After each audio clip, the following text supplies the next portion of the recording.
Hi there and welcome. These are your handover videos for your Swift Sprite Major 4 FB. These are a basic walkthrough on how to set up and operate the caravan as if you were coming on or off site. So starting off first, we have your black hitch head here with black lever that you have to have pulled up like so. What that allows you to do is then wind down the jockey wheel onto the tow bar, causing it to snap down, pushing up that red button and exposing a green ring. You then have a breakaway cable just here. Now the Galaxy states if you have an eye point it has to be used. If not, wrap it around the tow bar. You then have your handbrake just here. To disengage, simply press down like so, and to engage, literally 2 fingers to flick it up. Jockey wheel is used to level the caravan, and this actually sits inside the A-frame whilst you're travelling. Caravan is with 13-pin electric, so if you do have 7-pin adaptation, make sure to bring yourself an adapter. Spare wheel in this one is situated in the front. 2 points either side and 2 points at the back. We have inserts for your legs. Now the caravan itself comes with a leg winder, or alternatively you can get yourself a 19mm drill bit and a power drill just to make it that bit quicker. Do not attempt to jack up or level the caravan using your legs. They are simply used for stabilisation.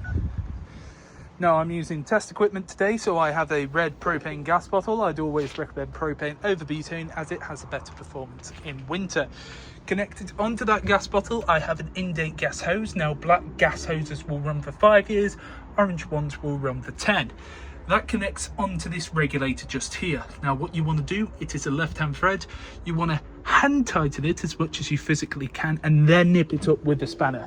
You do not want it ridiculously tight, as that will put excessive pressure onto the actual O-ring that is inside the hose, which can cause it to crack, leading gas to leak out.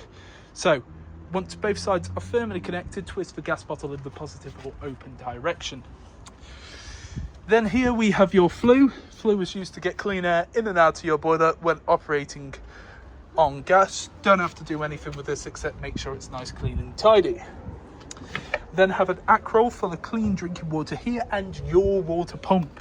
So to remove the pump, you have a little trigger. Press in on the trigger. You do have to use a little bit of force because it does have rubber rings that attach in.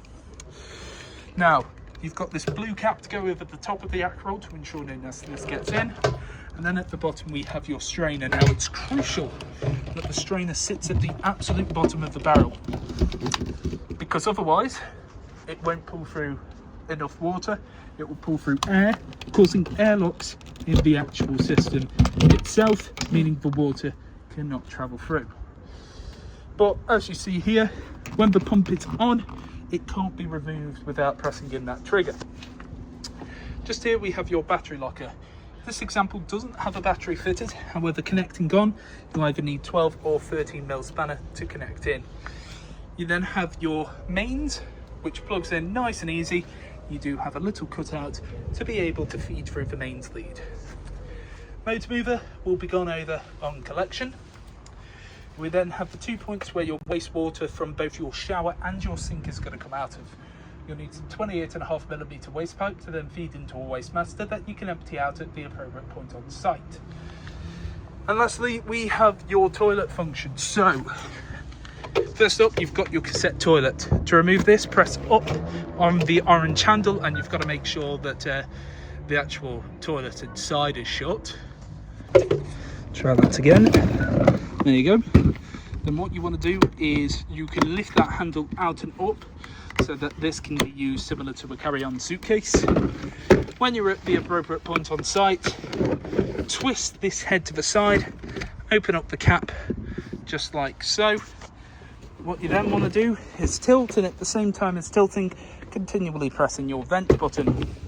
My recommendation after you've done that is to open up this compartment here, feed in some fresh water, give it a bit of a shake, and again tilt and vent.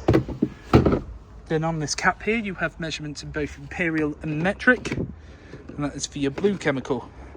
Blue chemical goes into there, slide it back on and push it in so the orange handle sits behind those white teeth so that it can't be removed.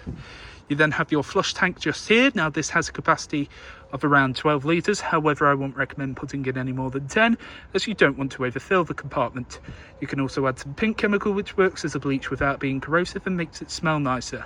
Now you don't want to travel with either of these two full, so just up here, got this little bung, if it will play ball with me, to drain off any remaining water from the system. The caravan itself will be fully drained off before you leave with it.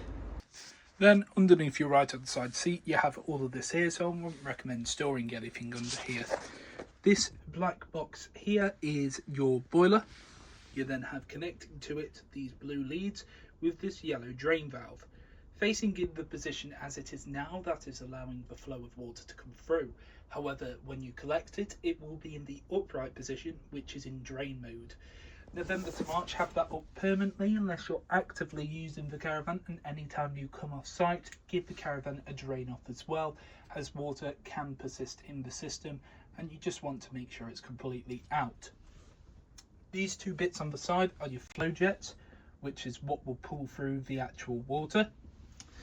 You then have on the top your trips and fuses, all your trips in the upright position and all your fuses in the correct position as well. I'd always recommend carrying some extra fuses across the caravan. You then have on the top spare heating and hot water and charger, all illuminated, all showing that they're active and working. A reverse polarity setting if you ever go abroad, and then a complete system shutdown button. Press that in, nothing inside the caravan is able to operate.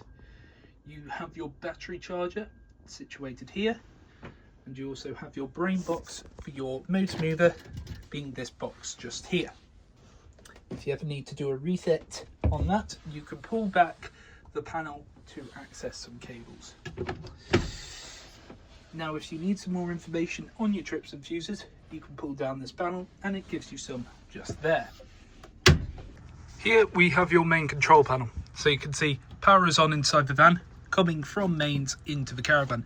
If you was plugged a car, it would show a little green light there. You can view the levels of either the leisure battery or vehicle battery by pressing in on the individual buttons or pressing in view levels, which right now you can see 14 volts are coming in. That is coming in from the actual mains itself, as we don't have a battery on, and whenever you're plugged into mains it will show that amount for mains only. We then have a water pump button just here, which I have pressed in. Now what that is doing, it is pulling through water from the aquarelle outside into the boiler. Now what you will want to do is come over to your taps and open up on both hot and cold and let it run for about 30 seconds. What I would recommend first though is to pull through the water for around about 2 minutes. Then come over to your taps, open up on both hot and cold, pull through on every tap that you're going to use and let it run for about 30 seconds until you get a nice steady continuous stream. But super simple panel, water pump, power, view levels. Then next to it we have your heating.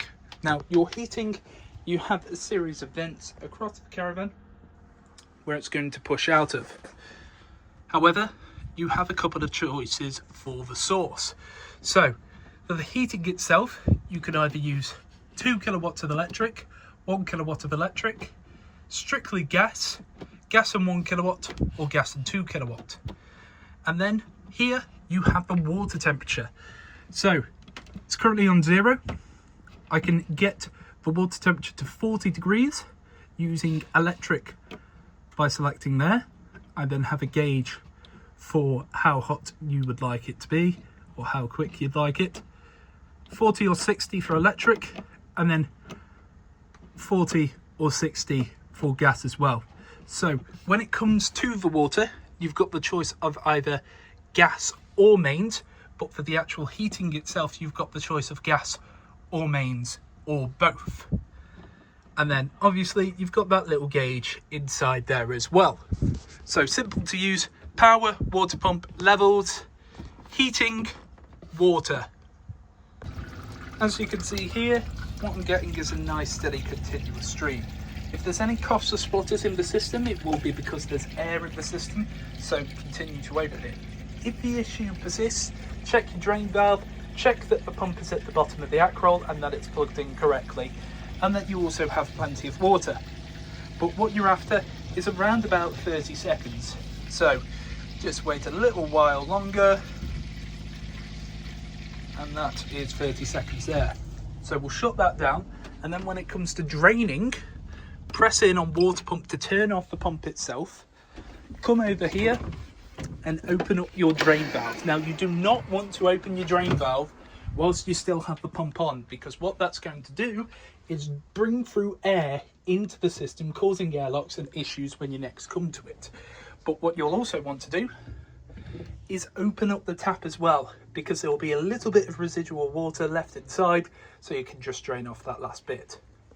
And just here we have your toilet system, which is bog simple. Lift the lid, pressing the button on the top, and you can hear that motor. That motor is what would push through any water in the system. And to remove your waste, press away this handle, opens up the cassette, pull it back towards you to shut it up. When the cassette is full, there'll be a red light on there telling you to empty. And just here we have your hob, grill and oven, all of which operates on gas. All you have to do, press the dial, twist it to the side and press your igniter. Now it may be a case when you come to light these for the first time that they will light and then cut out, or it may be a case that it will take a little while longer to light. That is natural, that is the gas making its way through its system. This is what it looks like when they're all lit. As you can see, all burners nice and lit. Turn it off back to the central position, and it's going to be the same concept for your grill. So press in, you can see both sides nice and lit. And lastly, your oven. However, do make sure that these trays are not intruding on the igniter, so press that in, twist it to the side. You can see that gets all lit. Only other real thing to note, if you're travelling with a gas bottle, make sure that the bottle itself is turned off, and you need to travel with this glass sheet down, but don't put it down until all of these are nice and cold. Then lastly, we have your fridge operation. So fridge is currently off. Turn it on using this button just here. It will press in, flash up and go to its most recent memory, which in this case is mains on full capacity. I do appreciate it might be a little bit hard to see on the video. So what you want to do is press in on this grey square. It will flash up and show you whatever you have it set to, and then if you want to change the mode, press and hold in. It will begin to flash. So you've got mains, you've got that battery symbol, which is only representative of 13-pin electric, not leisure battery, or gas. Now let's say I wanted to select gas. I'd recommend running through this first. Then you have the amount of power, so 1, 2, 3, 4 or 5. 5 being the most powerful, so it is going to chill it the quickest. However, even on full capacity, it's just going to take around 4 hours to fully chill. Now for gas, you'll gradually hear it tick in, and then once it's finished ticking, that means it is then lit. This little green LED will stay on constantly to show you that the fridge is on. But to turn this off, you can either press that to just have a flash of what's on, or press and hold in. No more green light, fridge is off.